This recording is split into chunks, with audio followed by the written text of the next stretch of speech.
Hi guys, today we are going to talk about something that makes me quite excited because even though we have used this for over 12 years, most people don't even know that it exists. And today we're going to talk about something called pumice or volcanic rock. And we haven't used normal soil for over 12 years. We always plant in volcanic rock or pumice. So we're going to divide this up into two parts. The first part we're going to call why, and that is why do we use pumice? And the other part is how. How do you use it in real life? So if you want to skip forward, you can. Like I said, pumice is a material that we have been using for over 12 years. Now we are an indoor landscaping company. And we do not use soil anymore because there are some problems with normal planting soil that can be fixed with the help of pumice instead. And I'm going to explain what it is and why we're using it to you. Now, we have to start with the problem with the soil. Now, when you water in soil and you have a closed container or a closed pot, you have problems with the air inside of the pot. Because when you water, the capillary force in soil is so strong that it's going to suck up all the moisture. And what it's actually doing is that it's taking away and taking out the air to the roots. So if you water too much or you give it a little bit too much water, the roots will not get any air and the plant will die. Now you don't have this problem in pumice or volcanic rock. This is the volcanic rock. It looks like this. We actually use the volcanic rock from the volcano Hekla in Iceland, in the southern parts of Iceland. And the volcanic rock, like I said, it gets spit out from the volcano when it erupts. And because it's a very lightweight material or a mineral, it gets thrown quite a far away from the volcano. The city of Pompeii, for instance, was totally buried in pumice. And the interesting thing about the pumice is that scientists saw that where there were pumice on the ground covering after the volcano had erupted, nature actually got back to these parts 4 times quicker than where you didn't have any pumice. Where you maybe you have had lava or there had been forest that was burning or something. But you didn't have the pumice on the ground. Where you had the pumice, it was 4 times quicker for nature to get back to those areas. Now they started to wonder why it was like this. And when they started to look at how the pumice is arranged, how each stone is arranged, they found something very interesting. And they actually started to try this on vegetables, growing vegetables, and especially tomatoes. Because what they found is that, and this is just an approximation, that when you have pumice inside of a closed container like this, when you add water to this, you will get approximately 33% water in the pot, 33% air, and 33% is the actual mineral, the pumice itself. And then you have a small percentage in this type of pumice that has actually been added by the company that makes this, and that's nutrition in the form of long-term pellets or clay of some sort to bind the nutrients that we're going to add to this later. But you have an equal amount of substrates, water and air. And if you look at how soil works in a closed container, that's not the case, because when you add water, like I told you before, you're actually going to reduce the amount of air inside of the pot. So that is why plants actually love this material, because even though it gets a lot of water, it also gets the air it wants around the roots. And they started to use this in tomatoes when growing tomatoes. And the reason is that to grow tomatoes, you need to exchange the substrate you are growing in quite a lot, at least every 2 years, but even better if you can do it every year. And that is a great cost when growing tomatoes, that you have to exchange the soil or whatever you're using when you're planting the tomatoes. But since the pumice is actually a mineral, it's unorganic. Soil, it has quite a lot of organic material inside it, and it's going to decompose over time, and the pumice is not. So the pumice you can actually take out of the pot, you can rinse it off, you can take away all the excess of organic materials that the roots itself has provided inside of the pot, and you can clean it and then you can reuse it. So this was the main feature that the tomato growers really liked about the pumice. And then you can also add the very good qualities that I told you before about the water, the air, and the mineral substrate itself. So they tried this and found that the roots actually grew up to 4 times better in pumice than it did in the normal planting soil, which made the tomato plant stronger, and it also gave quite more fruit.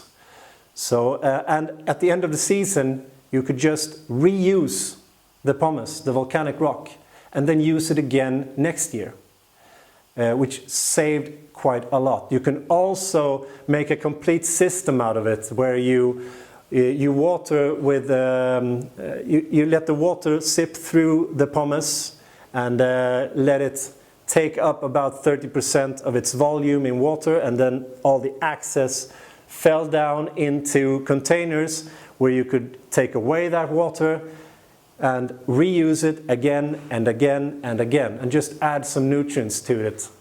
So you could have a whole system that you could clean and reuse every year. So when they had tested the pumice on the tomato plants and other types of vegetables, even more scientists got to look at why the pumice was as great as it was, and they tried it on other types of plants, and that's how we got in touch with it, because they started to try out with normal house plants to see if the results could be the same if you had a better root growth and a stronger plant with it. Not surprisingly, of course, they did, because the roots actually grew up to 3 or 4 times better in normal house plants as well as tomatoes. Now, there are not only good things about the pumice, and one of the negative things is that it's still quite expensive if you have to put it next to the soil and compare it, because about approximately 20 liters of pumice costs out to our customers around 12 to 15 euros, whereas you can get 60 liters of good soil for maybe 8 or 9 euros. So the pumice is quite a lot more expensive. However, since you can reuse it, it can actually be cheaper over time. And also, when you have the normal soil, as I told you before, the organic materials in the soil are going to decompose, and after a while the soil is going to start to sink because of this, and it's also going to get more compact. And as it sinks and it gets more compact, you have to do something, because this compact, hard soil is not going to be good for the roots in a long time. So you have to add soil to the top, or maybe even replant your plant in new soil. This doesn't happen in the pumice, since it's pure material, pure mineral. You can just take it out and rinse it off if something bad happens to it, and then you can reuse it again. And since there are no organic materials in it, there are not going to be any decomposition in it, so it's not going to sink. You don't have to refill with new pumice. So over time, it's actually cheaper to use pumice than soil. But that is the hard thing to tell the customers, because they have to know why they can buy this more expensive type of material instead of the soil. Now we have some pictures for you where we have actually crushed some pots to let you see how fiercely the roots are growing inside when it has pumice. As I said before, the root growth is up to 4 times quicker, but it's also stronger, so the roots get a lot thicker and a lot more of them inside of the pot. And that is because it gets a lot more air than it would have gotten in normal soil. So now you know why you should use pumice, but you don't know how to use it. And that's what we're going to show you now. I have a pot and it's in glass, so you're going to see all the things that are happening inside. Now, it doesn't have to be a glass pot. You can use any type of pot. But how you are going to plant in it is always the same. To get all the positive things about the pumice, you need to have at least 5 to 10 centimeters of pumice in the bottom of the pot. So you can't have a small pot. And by small I mean, if I should plant this plant inside of a pot, the pot can't be just a centimeter larger overall, because then you won't have all the positive things with the pumice. You need to have at least 5 to 10 centimeters under the plant, and a couple of centimeters around it as well. So it needs to be a bigger pot, like this one. So you start to add the pumice to the bottom. Now, you can just do that. You can add it to the bottom and you can plant your plant. But if you want to help the plant to start to grow inside of the pumice, you can use some form of a cloth. Now, I usually say that you can use a microfiber cloth used for cleaning, for example, because they have a really good ability to suck up the water from the bottom into the pot, into the inside of the pot. So just use a microfiber cloth and cut it into a strip like this. Then you add this to the bottom and see to it that it goes all the way down into the bottom of the pot. Then you add some pumice. And here is also a big advantage with the pumice next to the soil, because planting in soil can be quite messy and quite hard for some people that are not doing it as much. But the pumice is very, very simple. You just add it to the bottom. And in this case, I want to add as much in the bottom so that when I put in this plant, it's actually going to come up to the top of the pot, like this. So I think this should be okay.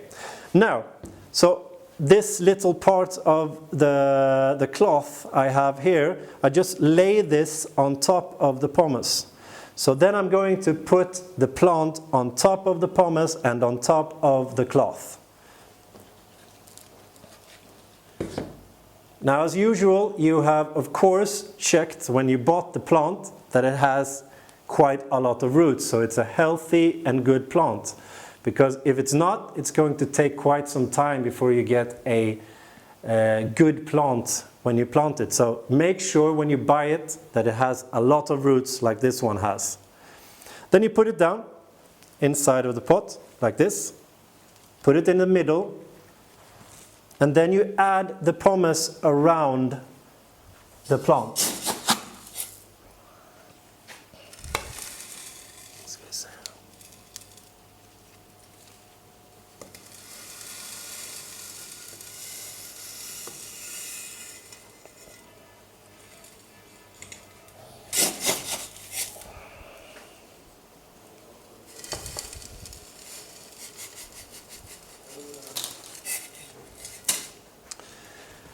And as when you plant with soil, you need to also give it a little bit of a push in the outer rims of the pot, like this.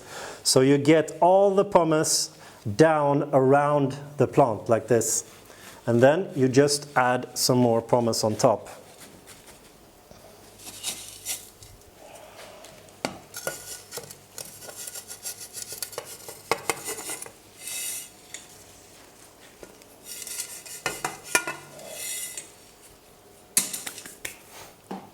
Now, it looks like this. You can't see it now, but what we've actually created is a self-watering system, and only using pumice and the plant and the soil which the plant came in when we bought it. Because what's going to happen inside of this pot now is that when I water upside here on the pumice is going to suck up approximately 33% of its own volume of water, and then it's going to let the excess water go down into the bottom of the pot. So when you water, the pumice is going to get wet. However, like I said before, it's also going to contain around 33% of its own volume with air. So the plant will get water and air at the same time. And all the excess water is going to go down here.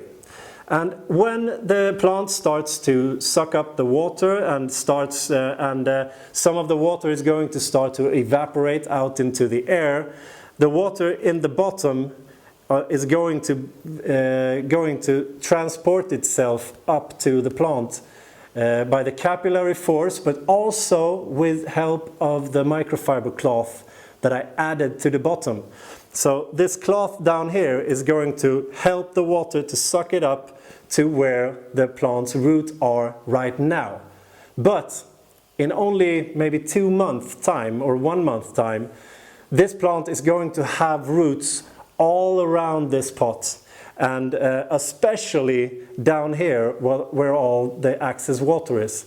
And there it's going to transform the roots down here to something we call water roots that don't need that much air. So it's going to have normal roots around inside the pumice, and it's going to have water roots down here. So what we actually created in a very easy way is a self-watering system where you don't have to be very conscious about how much water you have added, because it's like this. Even if I should fill all of this pot all the way up to here with water, you're actually going to have air left for the plant inside, because of the way every stone, every pumice stone is created. You have small pockets inside of this stone, since it's such a porous material, where there will be air, and the roots will be able to access that air. So you won't have to be as, what should I say? Cautious with the watering as you are in soil. Thank you, Philip. Now, I hope this has helped you to understand what is pumice, why should you use it, and also how to use it. Now the only thing left for you is to go out, buy it and try it for yourself. So I have an extra tip for you. If you're not 100% sure about how much water to give the plant, you can actually, when you plant it, add a tube of some sort, like this plastic tube. Now you can buy them ready as they are, like this, where you have something in the bottom that prevents the pumice or the soil to get into the tube. And inside you have a floater, just a small piece of plastic with some styrofoam at the bottom to make it float. So when you water the plant and the water level rises like this, the water level indicator inside is going to rise, and you know how much water you have in the bottom of the pot. You don't have to buy it ready like this. You can create it yourself, just using any type of plastic tube that you see fit or you have at your home. It's just an easy way to see how much water you have inside the pot if you don't have a pot like this that is of glass. Now, if you have any questions about this, please don't hesitate to give us some questions below. And don't forget to subscribe to our channel, where we put up new videos all the time. And if you have something you want us to make a video of, please don't hesitate to ask, and we will try and provide it for you. So thank you for this time. Hej då!